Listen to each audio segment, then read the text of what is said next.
Hi అండి, నా పేరు Vasanthi. Welcome to my YouTube channel. ఈరోజు నేను మీ పర్సన్ ఫీలింగ్స్ ఎలా ఉన్నాయి మీ పైన అనేది చూస్తానండి. చూద్దాము వాళ్ళ ఫీలింగ్స్ ఎలా ఉన్నాయి మీ పైన అనేది. Please universe angels, please accurate reading ఇవ్వండి universe angels. Gratitude gratitude gratitude. Shorts అండి, ఫాలో అయ్యే వాళ్ళు లాంగ్ వీడియోస్ని కూడా చూడండి. ఎందుకంటే లాంగ్ వీడియోస్లో అనేది సిచ్యువేషన్స్ ఎలా ఉంటాయి ఏంటనేది కూడా మనం క్లారిటీగా తీస్తామన్నమాట. అందుకని అందులో మీరు షార్ట్స్ని చూసేవాళ్ళు లాంగ్ వీడియోస్ కూడా చూడండి. ఎందుకంటే ఇవి ఓన్లీ ఫీలింగ్సే ఇక్కడ తీసేది. లాంగ్ వీడియోస్లో మీకు అన్ని క్లారిటీగా తెలుస్తాయి అనమాట. Please universe angels, please connect the energies universe. చూసే వ్యూవర్స్ ఎవరైతే ఉన్నారో వాళ్ళ పర్సన్ మనసులో ఏముంది, ఏం చెప్పాలనుకుంటున్నారు, ఏం మెసేజెస్ ఇవ్వాలని అనుకుంటున్నారు, ప్లీజ్ యాక్యురేట్గా రీడింగ్ ఇవ్వండి universe angels. Gratitude gratitude gratitude.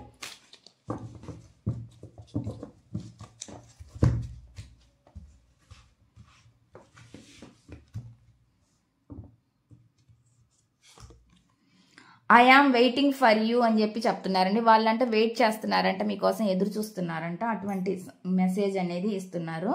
Next చూద్దామండి. నెక్స్ట్ మెసేజ్ ఏమొస్తుందంటే, I see why everything happened the way it did అని చెప్పి చెప్తున్నారు అనమాట. ఏమంటున్నారంటే అండి, వాళ్ళు ప్రతిదీ అలా ఎందుకు జరిగిందో నాకు అర్థం అయ్యింది అని చెప్పి చెప్తున్నారు అనమాట.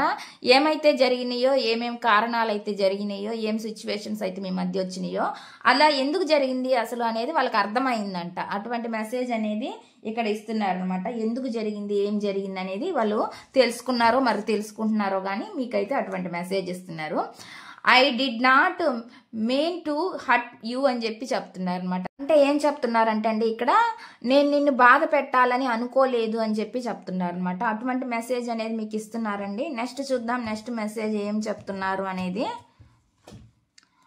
I want to hold you అని చెప్పి చెప్తున్నారు. అంటే ఏం చెప్తున్నారంటే అండి, వాళ్ళు మిమ్మల్ని పట్టుకోవాలి అని అనుకుంటున్నారంట. అంటే హోల్డ్ చేసుకొని ఉన్నారండి. పట్టుకోవాలంటే మీనింగ్ ఏంటి అంటే, ఇక్కడ వాళ్ళ ఆలోచనల్లో మిమ్మల్ని అట్లానే అంటే ఆలోచించడం, మీ గురించి ఎక్కువ ఆలోచించడం, మర్చిపోకుండా ఉండడం అనమాట. దాన్ని హోల్డ్ చేసుకొని ఉండడం, మీ మధ్య జరిగిన సిచ్యువేషన్స్ అన్నిటినీ గుర్తు చేసుకుంటూ హోల్డ్ చేసుకొని ఉండడం అనమాట. అటువంటి మెసేజ్ అనేది ఇక్కడ ఇస్తున్నారు. నెక్స్ట్ చూద్దాం నెక్స్ట్ మెసేజ్ ఏమొస్తుంది అంటే, I could never forget about you అని చెప్పి చెప్తున్నారు అనమాట. అంటే ఏం చెప్తున్నారంటే అండి, నేను నిన్ను ఎప్పటికీ మర్చిపోలేను అని చెప్పి చెప్తున్నారు అనమాట. అటువంటి మెసేజ్ అనేది ఇక్కడ ఇస్తున్నారండి. ఇదండి మీ పర్సన్ నుంచి వచ్చే మెసేజ్లు అయితే ఈ విధంగా ఉన్నాయి. ఇదండి ఈ రీడింగ్ కనుక మీకు నచ్చినట్లయితే ప్లీజ్ లైక్ చేయండి, షేర్ చేయండి, సబ్స్క్రైబ్ చేయండి.